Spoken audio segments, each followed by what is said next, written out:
All right. Well, good afternoon, everyone. Judge Lane Carter from Tom Green County. Thank y'all for joining us. We are holding this meeting for major updates that we've seen within the last 24 hours. We have heard, and many of you have heard the update, that we have finally got the IA designation under President Trump's order for major disaster declaration. This is huge. This is everything that we've been working towards with our volunteer efforts, going around all the individuals filling out the appropriate paperwork on the ISTAT forms. This is what we've been pushing for. The volunteer efforts made a huge impact. The first couple of days we had resting around 80 to 85 entries. After the volunteers were trained and out into the communities, those efforts boosted those numbers over 1,500 entries. This is where the data came and formulated to where we were able to present with a very special thank you to Congressman August Pfluger's office for this effort to present this to FEMA and President Trump. This is where Mayor Tom Thompson and I received the phone calls last night from August Pfluger himself, letting us know that we had been added along with a couple other counties to the IA designation. So this is what we've been waiting for. And now the questions are, what next? Before I go to the what next, I wanted to go into the other thank yous that we owe to. First of all, President Trump, thank you for adding us to the IA designation. We're now working for the PA designation, and what that means is individual and public assistance. Congressman August Pfluger's office, we thanked them already, but I will thank them again, himself and his staff. They've worked tirelessly to gather this information on the federal level, because now what we're trying to do is work for the federal funds. Representative Darby, Senator Perry, thank you for reaching out and all of the efforts as well, getting the information that we need. Governor Abbott for including Tom Green County in the statewide declaration. Senator Cruz, Senator Cornyn, and our Council of Governments here in the Concho Valley.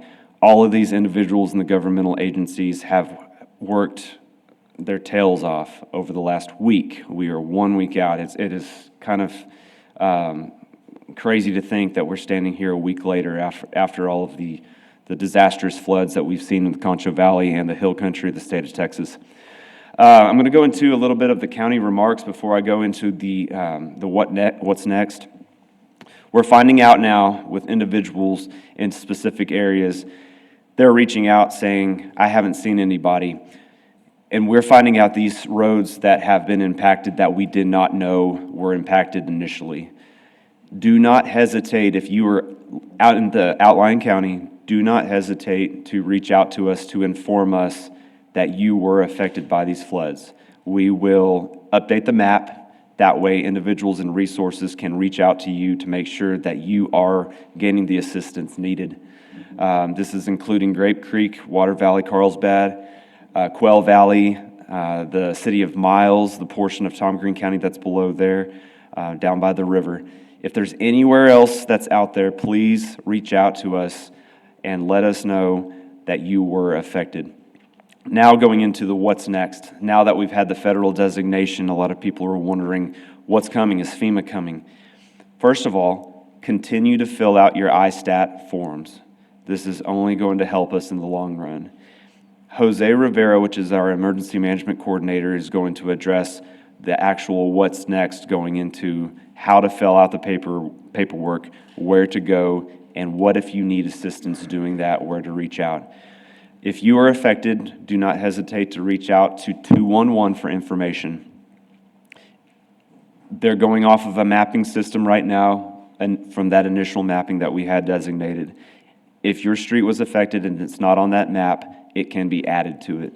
So we want to make sure that we see the initial impact and the outlying areas that we did not know about, make sure that we formulate the entire map in its entirety. At this point, I'm going to hand it over to Mayor Tom Thompson. One more note, sorry.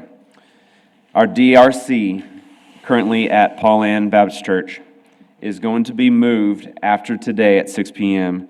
to the Concho Valley Transit Building down off of the corner of Loop 306 and Chadburn. If you are a survivor of that, of the flood, you can reach out and gain resources at that place.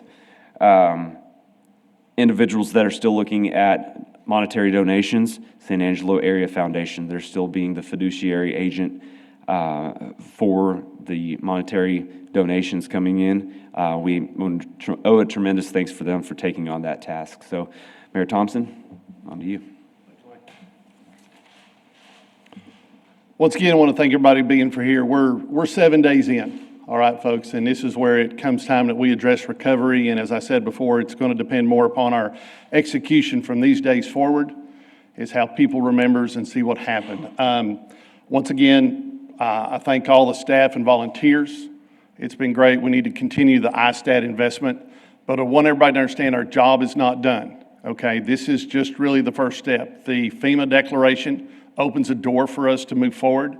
It opens for potential reimbursement of funds, and that is critical to how we progress. I don't want it to be a long recovery.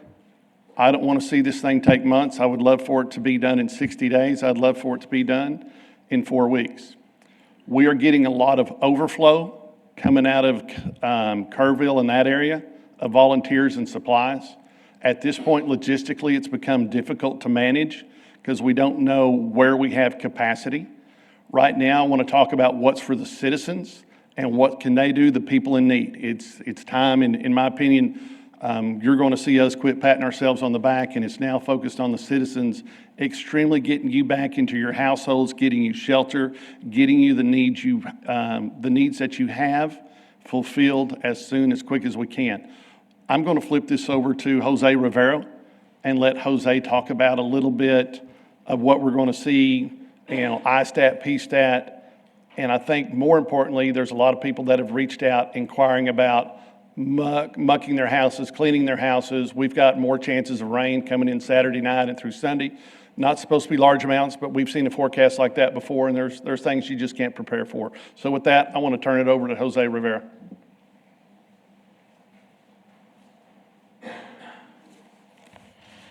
Thank you, Mayor. Jose Rivera, Emergency Management Coordinator, City of San Angelo and Tom Ring County. Again, I can't repeat this enough. I want to thank all of the volunteers and nonprofit organizations, the city staff, the county staff, the firefighters, the police department, operations division, for helping us obtain these damage assessments. In just about 2 days, we were able to obtain just about 1,600 damage assessment surveys in the city of San Angelo and Tom Ring County. It's an incredible task, and we're able to knock it out. And because of the hard work, we're able to obtain that federal declaration for individual assistance. Currently, our jurisdiction, the city and the county, are working on trying to obtain a PA declaration, a public assistance declaration, so that our city and county agencies can help recoup some of the expenses on the damages and losses that they experienced during the flood. Some of these damages include equipment utilized during the rescue services and all of the overtime and damage to facilities that we incurred during this flooding event. So what's next?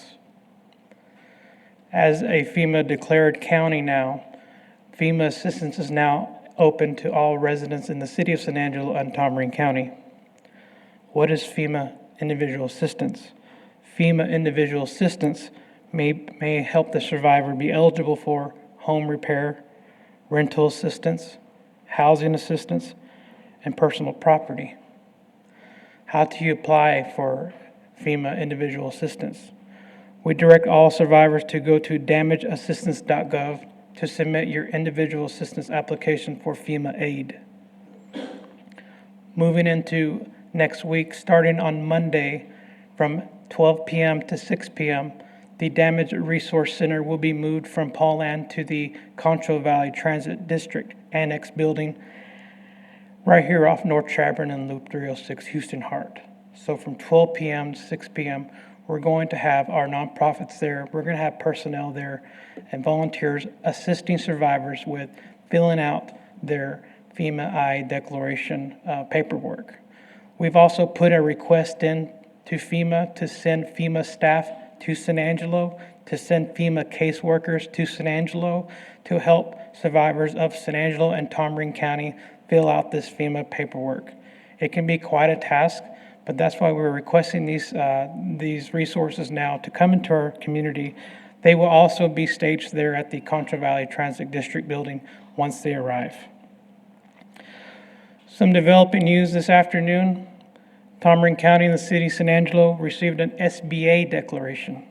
A small business development center here at Angelo State announced that local businesses and business owners are now eligible for aid through the SBA. This aid includes economic injury disaster loans and home disaster loans. We are fortunate that personnel at the ASU Small Business Development Center will be available to assist survivors of this flood and businesses of this flood at their location at 69 North Chadbourne. So with this IA declaration came an SB declaration. This is good news for businesses in San Angelo and Tom Ring County and those affected by this disaster. I've thrown a lot of information at you at once.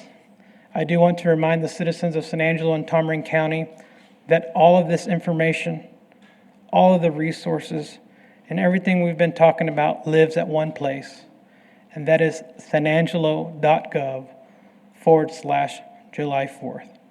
I want to thank our public information team for the city of San Angelo for assisting us in the county with making sure that we get all of this information shared to the survivors that need it.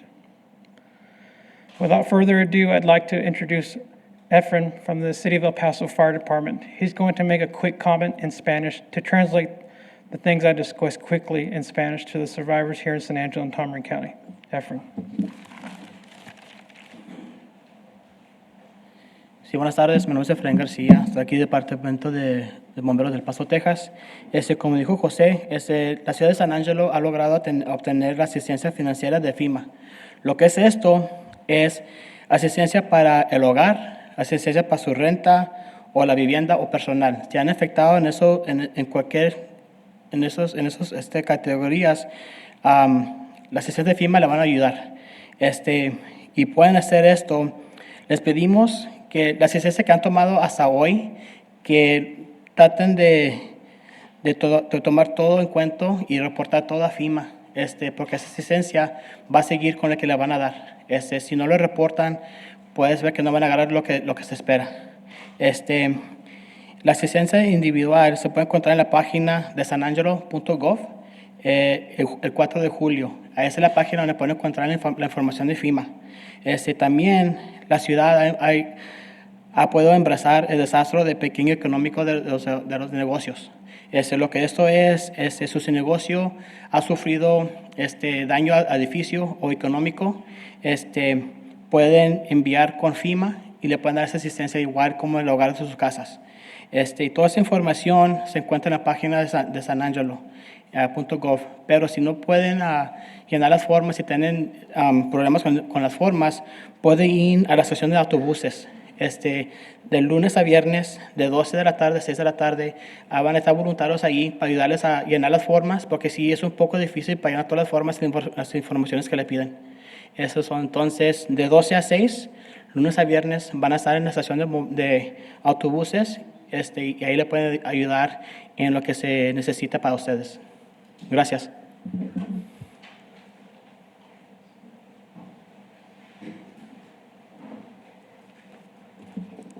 Good afternoon, everyone. I am Cameron Cummings. I am the chair of the San Angelo COAD.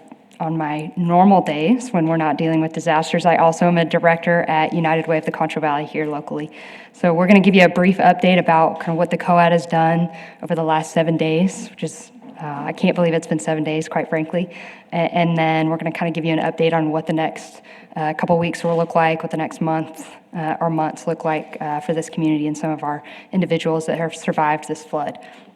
So first, I just want to express my appreciation to the community, to our businesses, to our nonprofits, to our volunteers who have shown just resiliency and compassion and care for these survivors. It's been incredible to be at Paul Ann and just see what's happening and what's going on over there, and seeing just the care that these individuals have been shown. We got the call at 6:30, 7 o'clock on July 4th, and we have been going nonstop. So it's been an honor to get to witness that, and for the COAD to be a part of that. So a little brief description on what our local COAD is. So COAD is the Community Organizations Active in Disaster, and so this is a group of nonprofits, businesses, government agencies, faith-based groups, and volunteer organizations that have come together to make sure that our community is prepared for something like this. When I first started researching and getting involved in this group about 2 years ago, the statement that I was always told was, "It's not if, it's when." And so we see that today. We experienced that on July 4th. And so we are in a group that has been preparing for this, preparing our nonprofits, preparing a plan to make sure that we are ready as a community to serve individuals that have been affected by disasters. And so that's what we are going to continue to do. That's what's been done the last 7 days. And so we are honored to be able to serve this community, to get to offer these services, and to make sure that our neighbors and our individuals that have been affected by this flood are taken care of, and that we are making sure we are going to have a better community after this. And so I'm going to let a couple of my executive committee members talk a little bit about updates of some of our fiduciary department, I guess, and then some of what has been going on the last 7 days. So I'm going to have Mike Burnett, who is my vice chair at the COAD, talk a little bit.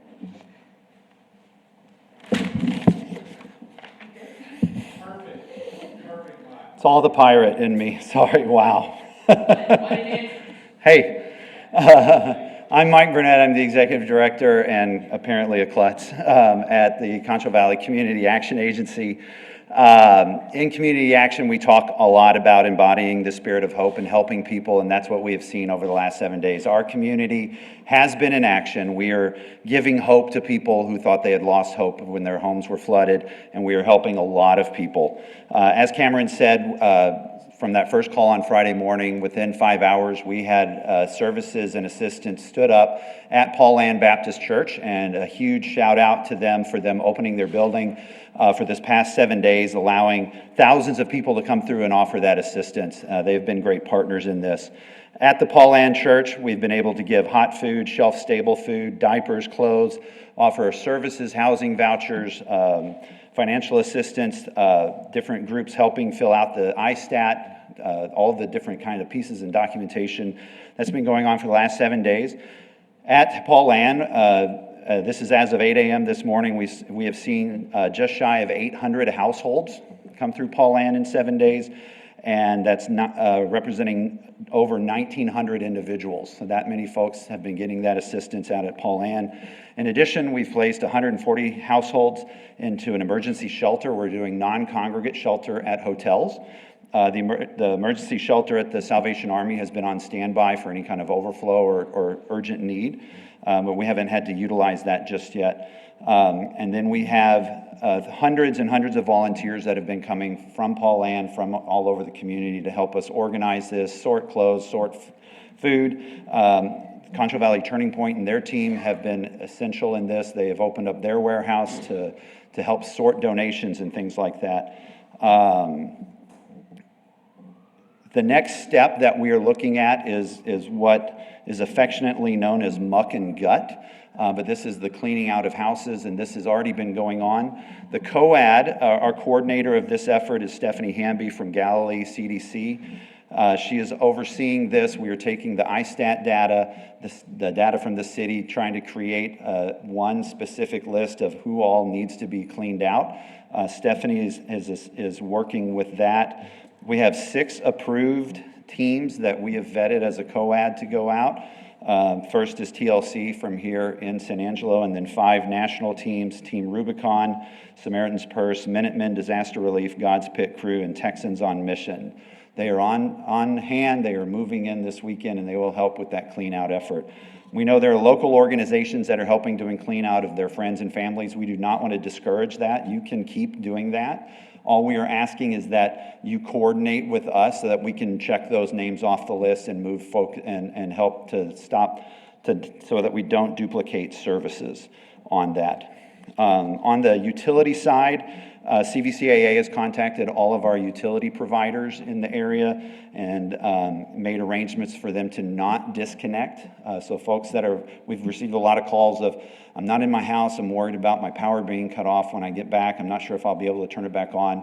The utility providers have pledged to not do that. You need to contact your provider yourself and say, I'm in the affected area in San Angelo or Tom Green County, and then they will make arrangements with you to keep that power on.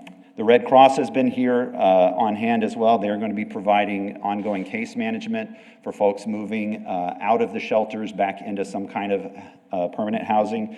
And then starting this weekend, you will also see representatives from the Hidalgo County Community Action here. That is my counterpart down in the valley. They are sending staff in their mobile unit. It'll say Hidalgo County on the side, but if you see the Huggy Heart on it, you know that it's going to be a place you can get help, and that'll be deployed in the community as well, doing similar services. With that, I'm going to turn it over to Matt Lewis with the San Angelo Area Foundation to talk about the process of donations, financial donations, and distributions. Don't fall down. There's a spot right there. Thank you, Mike. Matt Lewis, I'm the president and CEO of the San Angelo Area Foundation. And, Cameron and Mike have done a great job chairing the COAD, the volunteers behind the scene, the organizations and charities working with the city. And I've heard from officials, state officials several times that, wow, we're really doing a great job here in San Angelo. But as Tom said, let's stop patting ourselves on the back. We got a lot of work to do because we got to pull this thing all the way through. So the Area Foundation is serving as the fiduciary of part of the COAD. The COAD is helping manage volunteers, helping manage people who want to bring goods, services, volunteers to the table to help muck and gut. But then what we really need is money, because you can convert money into a response that maybe wasn't donated, whether that be labor or whether that be materials, and that as money comes in, that's going to help us. Whenever the disaster struck on July the 4th, the call I got at 10 o'clock that morning was, we've got a disaster. We've got to be able to set up the fund that can take charitable dollars that are donated without any restriction that says, I want to help support the disaster fund. I want to help take care of my neighbors. And we had that operating that morning, and the first donation hit at noon on July the 4th. And donations have been rolling in. We've received 800 donations in the last 7 days to the Disaster Relief Fund. On Monday morning, we had an emergency board meeting at the Area Foundation and talked with the board of directors of the Health Foundation, and both foundations committed $250,000 each to the disaster response as both foundations' investment into our community. So it was great. We were starting off Monday morning with $500,000. I'm excited to say this, been a week, we're sitting over $1 million in the Disaster Relief Fund as of right now. Now that may sound like a lot of money and that may sound great. On the first Tuesday in May, our community raised $4 million in 24 hours for a lot of nonprofits called San Angelo Gives. So I know we can raise more money than just $1 million. So let's look at it just $1 million. We're going to raise more money because our neighbors who have been impacted by this flood need our help. If you took $1 million and divided it by 1,000 households, that would be $1,000 a household. Now, I don't know about you, but you're probably not going to get to do much muck and gut and re-sheet rock and put in new flooring with $1,000. So we realize there's going to be other assistance, there's going to be charitable work, and we're going to work with charities to help restore people. But I want to encourage people that we need to do our part and pay it forward. Skip going, get that extra coffee, and perhaps this is your opportunity to give. You can give online just by going to the San Angelo Area Foundation, and on the front page it says, learn more about the flood and donate here. And we actually have an intake page in case you need to apply for assistance, because part of getting the money in is going to be getting the money back out. And so we're working with our COAD partners to coming up with a mechanism and a communication way that we can get back quickly to those that have have done we've been telling everybody to fill the intake. Well, here's the payoff. We're going to be able to get some folks some emergency grants back in their hands and to support them in their efforts of recovering from this flood. So thank you, and I am turning it back over to Cameron. Thank you, Matt. So I'm going to say one thing. We just had some information come through, and then I'll talk a little bit about what the next week is going to look like. Those emergency grants have not started yet. So if you are being told that you can receive those grants right now and you can go to Paul Ann, that is not true. So please bear with us. There will be information coming out either through San Angelo Area Foundation, the city, and the COAD, which is using United Way of the Contra Valley's Facebook page right now. So let me say that again. There are no grants going out right now. It is coming, though. So for our long-term recovery plan we're working on, it's been interesting. Not only have we needed to meet the basic needs right now, we are working on how do we work on this long-term plan. And so another statement that has really been in my mind through the last 2 years is it's not a race, it's a marathon. And so we are looking at what this process is going to look like. And so please bear with us. Things are changing rapidly. Like I said, every second, every hour, I feel like something new is coming up and we're finding a new need and needing to fill that. And so our new Disaster Resource Center, as we heard earlier, is going to be at the CVT, or the Contra Valley Transit Annex. That will start on Monday from 12 to 6, and that will go Monday through Friday of next week. We will update those hours as we see the need, but next week it will for sure be 12 to 6. Paul Ann Baptist will be closed as of today at 6 o'clock, but we will be moving those operations to Contra Valley Transit. Those services at Contra Valley Transit next week will be intake services for programs that are local here in San Angelo and those assistance agencies. And so we are working up on a list of agencies that are going to be willing to come out and serve those individuals that have been affected by this flooding. So the next, since Paul Ann was so gracious to let us be there, we're having to split some of our services up. So not only will we have those available at Contra Valley Transit, we will have essential household items at our Contra Valley Turning Point warehouse. And so where donations have been coming in, now that will become a distribution center for our individuals and it will be available for our survivors. So those will have essential household items, hygiene, clothing, non-perishable items will be available there starting from 12 to 6 on Monday through Friday. The Contra Valley Regional Food Bank will be able to also distribute some perishable items, fruit, vegetables, meat, and non-perishable items as well, if that is one of your only needs. And then the San Angelo Food Bank for tomorrow, if you didn't know, is doing a food distribution at SAISD Stadium from, I think it's 11 to 1, 10 to 1. I apologize. I needed to get an update over there. It's 10 to 1 tomorrow. So for our families that have been affected, that is going to be a great opportunity to receive food for the weekend.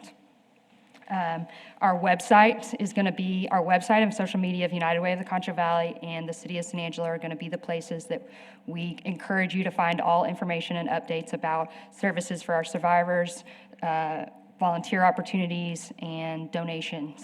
And so we are working through all that. As everyone has said, it has been a week, and so just please bear with us. This is going to be a process, so there will be many volunteer opportunities that are going to come up, and so we are working through those. And we have lots of names, and we are ready to put you to work, but we want to make sure that we find the right places to put you, there will be opportunities, I promise. The next one is donations. We have our physical donations as in essential household items in hygiene and clothing. We will be starting to accept those again on Monday. We will release a very specific list of our needs and the location that those will be dropped off at on Monday. And so when that comes out, we would love to continue to start taking those essential donations, but right now we do have that stopped still. So please do not take any more over to the Contra Valley Turning Point location. We have lots. But that is my update.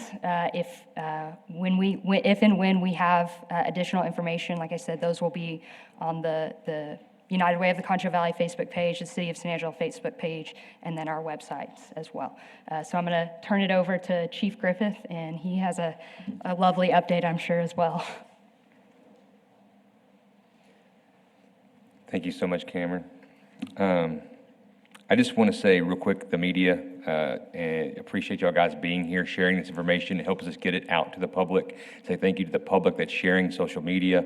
That is super important information that we're getting out there, and we're trying to keep this all as succinct as possible so that information's in one location.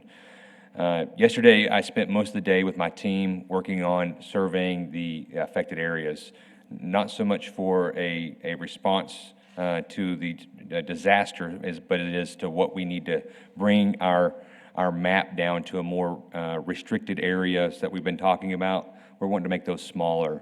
That's a pretty big task, and why we started with such a large area, because we wanted to get protection to the individuals that need it. And so later this afternoon, we'll be releasing a newer map that is going to have particular areas of major concern, which is what we're looking at is everything from already starting the cleanup, and they have a large amount of stuff on their property that's exposed, whether that be through damage to fences, and we're keeping those in when they're all in one area, we're trying to keep that make sure we're on the same page of keeping everybody in that one area protected and restricting access. If you are a home owner, resident of any type, you'll be able to come and go as you need to, and you'll be able to have the delivery service you need. But we want to make sure that any type of restrictions we put on our citizens, we make sure that we're doing it for the right reasons. And so talking with the mayor, working through with city staff, we're looking at trying to make these much smaller sections. It will not be one overarching area, and we were hoping to get that map done by today, but it's just not quite done. We want to make sure that this is the final draft we do until we start really chopping away and freeing those areas up. With that, crime update has been low. We still have complaints of people theft and damage to property, people opening up packages and stuff of trash that have already been set to the side and causing more cleanup issues for them, taking stuff that was never meant to be trash. That's the kind of stuff we've been dealing with. I want to thank you to the Texas Department of Public Safety. We have multiple troopers here off of a star request. We have the Tuolumne County Sheriff's Department, our city marshals, our fire marshal's office, and to the officers of the San Angelo Police Department who are working overtime in those areas. With that, we generally have in this over-affected area, we will continue to patrol. I want to make that clear. Even when this gets brought down, we will continue to have 4 or 5 officers in those areas that are specifically dutied just for that area. Not to answer calls for service, but to patrol it, check in, and work on anything that's related to the disaster. The next thing is you'll see different colors through that whole affected area. Pink is going to be the area that we're looking for. We'll also be releasing another video and another map to explain exactly what that is, but the pink area is going to be restricted areas, and we want to make sure that those areas are extra protected from people coming and going and taking people's belongings. With that, I'm going to turn it back over for questions with the mayor and with the county judge. And while I'm still at the podium, I would be remiss without saying Shane Kelton and the operations side for the city, those guys have worked tirelessly throughout this entire process. A lot of people come up because they see us on the front lines, whether it be firemen, police officers, ambulance crews or whatnot. We have some awesome crews here from El Paso helping, and a lot of people saying thank you. But the people that have really been making sure that we're out there able to do our job is those that are working every day in the Parks Department, the Street and Bridge. Everybody that's on the operations side of the city is able to help us do our job, and without them, we wouldn't be able to do that. So thank you to them. Before we open up into questions, one more update from the county side. We're working with an individual company that I was just made aware of with Mr. Matt Lewis. They are willing to come out and help out with the county side cleanup. So we'll be working with that as Commissioner's Court and getting the information out there for if you are an individual that needs the trash pickup, we will be helping to take care of that for you. So with that, I'll open it up to any questions. If you have any, yes, Miss Coffey. I have a few. These are from some of the folks that we helped with the ISTAT. Will this current help interfere with their current benefits, like they're on disability or No. something like that? No, ISTAT will not. No, ISTAT or any of the documentation will not interfere with current benefits. Does voluntary help on the cleanup, would that, hurt your chances of getting a larger portion of money, of monetary help if it's already cleaned up? No, the question was is if the volunteer efforts of cleanup is going to hurt their benefits as well for the monetary reimbursements. No, that will not hurt any. Do we still need volunteers to assist in, filling out those FEMA requests like we did ISTAT? What's our current number of volunteers at this moment? Do we still need, the question was, do we still need volunteers for FEMA? For FEMA or ISTAT? No. For the FEMA application or the ISTAT documentations? Right, the FEMA information, do we still need volunteers like we did with ISTAT? Yes. To go to those Yes. affected? Yes. Anybody that is willing to help volunteer will be greatly beneficial. Yeah. I do want to, and that's a great question, ma'am. I do not foresee us sending volunteers out into the field for FEMA documentation purposes. We want them to come to us, to our Disaster Resource Center, because at that one center, that's where all these services are going to live and breathe for the next month or so. And so by bringing them into San Angelo, they can fill that paperwork out. And if there's any transportation issues, I'm sure that we can fill that locally to make sure that survivor can get to that Disaster Resource Center. I know that this is every individual circumstance is different, funding levels, but of course, one of the big questions now is what is maybe the minimum or so that they may receive from FEMA, and when would that come? That's an excellent question. That's to be determined by FEMA. Unfortunately, we have not received any information at the local level, but at the speed that this is moving along, I project it to be soon. And I want to thank our local leaders like the judge and the mayor for helping push that along at the state and federal level. Getting a declaration this quick is pretty unheard of with the number of those affected. So we appreciate that. But as more information comes along, we'll be able to share that with the community on our website. And once FEMA arrives in San Angelo to help people with casework, we're going to let everyone know so that everyone can ask FEMA directly in person, hey, what am I eligible for? What opportunities are opened up right now? For the folks that own businesses that were affected, I do know that the Small Business Administration here on North Chadwin would be able to help with those that have business-related reimbursement questions. So we're kind of in a holding pattern until FEMA gets here, like everybody can kind of catch their breath and. Yes, ma'am. We've established a site. I will be meeting with some FEMA folks tomorrow, and are hoping to open up that DRC with FEMA personnel very soon. Yes, ma'am. More questions? Any other questions? Are we good? All right, with that, we'll look for potentially doing another press release next week, and when we set that time, we'll push it out and let y'all know. Thank y'all for coming.